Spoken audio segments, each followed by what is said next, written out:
L'année de terminale n'a pas uniquement pour objectif l'obtention du baccalauréat. Elle est également l'année au cours de laquelle les élèves vont découvrir véritablement la procédure Parcoursup et faire aboutir leurs réflexions quant à leur orientation. Cette ressource vise à transmettre aux professeurs principaux de terminale, nouvellement nommés, des éléments quant à leur rôle durant cette année charnière. S'occuper de l'orientation en terminale suppose, premièrement, de maîtriser la procédure Parcoursup. Nous étudierons ainsi dans un premier temps son fonctionnement, mais également de savoir quoi dire, que faire avec les élèves à chaque étape de la procédure, ce que nous verrons dans un second temps. Qu'est-ce que Parcoursup? Parcoursup déjà, forcément c'est une plateforme sur laquelle les lycéens vont s'inscrire en terminale, afin de pouvoir accéder à une formation dans le supérieur. Ils pourront ainsi y inscrire des vœux, sur lesquels les établissements du supérieur se prononceront. Parcoursup, c'est également un site sur lequel les élèves pourront s'informer. Un moteur de recherche leur permet ainsi de rechercher n'importe quelle formation et de connaître ses caractéristiques. Parcoursup, c'est aussi une procédure composée de 6 phases, de délais que les élèves devront absolument respecter. On peut d'ailleurs résumer la procédure en 6 étapes que nous allons détailler à présent. La première phase s'étale de la rentrée de septembre au mois de décembre. C'est une phase d'information pour les élèves. Ces derniers ne peuvent encore s'inscrire sur Parcoursup, mais peuvent déjà consulter le moteur de recherche afin de préciser leurs idées. Pour chaque formation, une fiche de présentation détaille les enseignements proposés, les compétences et les connaissances attendues, les critères généraux d'examen des vœux, les possibilités de poursuite d'études, les débouchés professionnels, les frais de scolarité, les prochaines dates de journée portes ouvertes et les éventuels frais de formation. Cette première phase prend fin courant décembre, au moment des conseils de classe du premier trimestre. À ce moment-là, les établissements organisent des événements d'orientation, dans le cadre de la semaine de l'orientation. Les élèves peuvent, avant leur conseil, rédiger une fiche de dialogue sur laquelle ils indiquent où ils en sont dans leur réflexion sur l'orientation. Examinée au cours du conseil de classe et annotée par le ou la professeure principale qui délivre des conseils et préconisations, ces fiches, internes au lycée, leur sont remises afin de les guider dans leur réflexion. La procédure Parcoursup débute véritablement durant le mois de janvier, autour du 15 selon les années. Il s'agit alors de s'inscrire sur le site et d'y renseigner les vœux d'orientation, non hiérarchisés, 10 maximum, hors sous-vœux pour certaines formations. Par exemple, demander 5 CPGE commercial ne compte que pour un vœu. Ils ont 2 mois jusqu'au mois de mars pour s'y inscrire et renseigner les vœux. Courant mars, au moment des conseils de classe du second trimestre, le ou la chef d'établissement, épaulé par les professeurs, émet un avis pour chaque vœu, sur la fiche à venir. Cet avis porte essentiellement sur la capacité à réussir. Il sera consulté par les établissements convoités.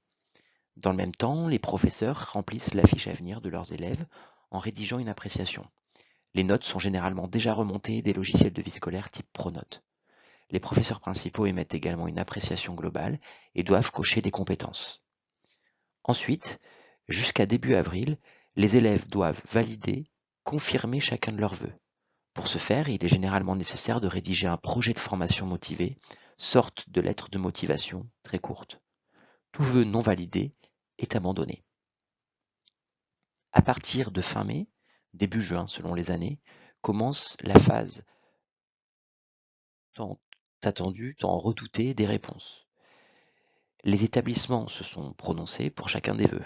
Il est alors possible de recevoir une ou plusieurs réponses positives, des oui, mais aussi des réponses négatives, non, et le plus fréquemment des vœux en attente sur liste d'attente. Dans ce cas, l'élève est informé de son classement qui évolue chaque jour.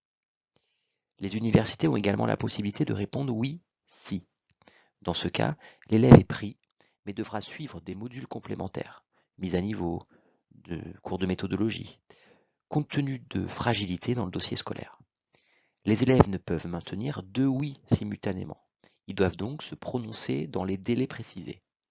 En revanche, il est possible de se maintenir sur liste d'attente pour certains vœux, tout en maintenant un vœu oui. Enfin, les élèves peuvent participer à une phase complémentaire courant juin, en cas de vœu toujours insatisfait. Dans ce cas, tout en maintenant leur vœu d'origine, il leur enseigne une liste de vœux parallèles parmi une liste de places vacantes, sans avoir la possibilité de demander des vœux insatisfaits dans la phase principale. Il s'agira à présent de se pencher sur le rôle du professeur principal à chacune de ces phases. Comment accompagner les élèves?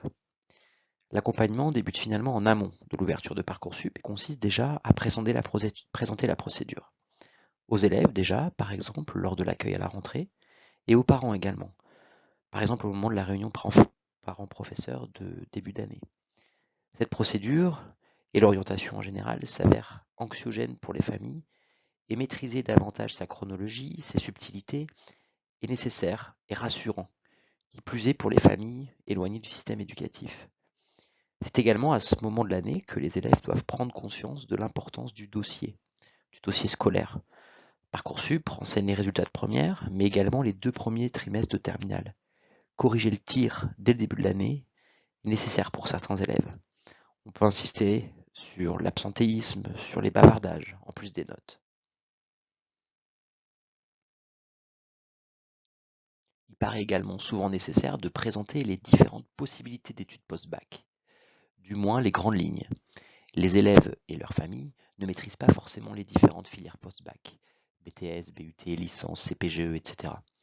On peut notamment distinguer les filières sélectives, et donc pour lesquelles le dossier scolaire est particulièrement important, ce sont les BTS, les BUT, les CPGE, les doubles licences, et celles non sélectives, les licences, mais dont le nombre important de candidats conduit souvent à sélectionner les dossiers. On peut également distinguer les filières payantes, les écoles privées post-bac, de celles qui ne le sont pas, BUT, BTS, dans les lycées publics, les CPGE, les licences, les écoles post-bac gratuites, etc. Le schéma des études post-bac de l'ONICEP peut être un bon point de départ pour aborder tout cela. Les premières semaines de l'année peuvent également être l'occasion d'émettre des points de vigilance quant à l'orientation. Ça consiste notamment à rappeler à nos élèves de filière générale que les BTS, les BUT ont des quotas de bacheliers professionnels et ou technologiques. Chaque rectorat fixe ses quotas. Le ministère vise ainsi 50% de bacheliers techno en BUT. Pour les BTS, les quotas de bacheliers pro et techno varient en fonction du type de BTS et de l'existence d'un bac correspondant. En général, les quotas ne sont pas atteints et il reste un nombre de places non négligeable pour les élèves de filière générale. Mais il y a forcément moins de places qu'à l'université. Par exemple, les quotas de bacheliers technologiques sont proches des 50% en BUT GEA, gestion des entreprises et d'administration, et TC, technique de commercialisation, qui sont des BUT particulièrement appréciés des élèves ayant l'aspect SES. Ces BUT s'avèrent donc assez sélectifs pour nos élèves de SES. Il s'agit aussi de préciser aux élèves que les formations dites gratuites sont soumises à des droits d'inscription que les boursiers ne payent pas. Un non-boursier dans le secondaire peut être boursier dans le supérieur, car les critères ne sont pas identiques. Il y a plus de boursiers dans le supérieur que dans le secondaire. Il existe également des alternatives aux écoles post-bac payantes, lorsque les frais d'inscription sont un frein pour les familles. Quand un élève souhaite entrer dans une école de commerce directement après le bac, on peut lui rappeler qu'une école peut aussi être intégrée plus tard, après un BUT, notamment un BUT TC, GEA, après une licence, ce qui réduit d'autant les frais d'inscription. Les CPGE ne sont pas réservés uniquement aux élèves brillants. Attention à l'autocensure, plus fréquente dans les milieux populaires et chez les filles, qui naît d'une vision un peu déformée de la CPGE. Il y a CPGE et CPGE. Des CPGE avec une ambiance de travail plus familiale, moins élitiste, acceptent des élèves qui ont des résultats homogènes et des moyennes autour de 13-14. Précisez également que certaines formations, de moins en moins, ne sont pas sur Parcoursup et supposent alors de faire des démarches parallèles, voire de passer des concours. Enfin, les formations non sélectives, les licences, sont soumises à une préférence géographique quand il y a une forte demande. Il est ainsi préférable de demander des licences proches par sécurité. Toutes ces précisions étant faites, il s'agira également de se pencher sur les cas individuels afin d'encadrer la réflexion, afin d'encadrer les recherches des élèves. 2 profils d'élèves apparaissent généralement au mois de septembre. Des élèves sans idée, qui partent presque de zéro. Pour cela, le rôle du PP sera d'initier la réflexion, sans réfléchir à la place de l'élève, en lui posant des questions. Quel étudiant souhaites-tu être? Penses-tu être autonome? Auras-tu besoin d'être encadré? Quelles matières ne souhaites-tu plus suivre l'an prochain? Quelles sont les matières que tu souhaites au contraire approfondir? Il y a également des élèves déjà en selle, avec une idée de formation, voire de métier. Le rôle du PP est alors d'encadrer ses recherches, de l'aider à hiérarchiser ses désirs. Tout cela peut se faire, idéalement, autour de moments en tête-à-tête, durant une récréation, dans le cadre de rendez-vous individuels. Mais le PP peut aussi renvoyer vers d'autres interlocuteurs, des collègues d'autres disciplines, lorsqu'il s'agit de formations qui leur sont plus proches, les psy EN qui sont présentes dans l'établissement ou dans des CIO. Au cours de cette phase, le rôle du PP sera de remplir la fiche de dialogue, de conseiller plus formellement l'élève dans cette fiche qui sera également consultée par les familles.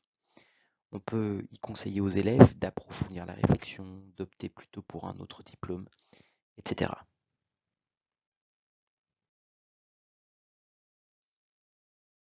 Donc les recommandations sont à noter tout en bas, à côté de la flèche rouge.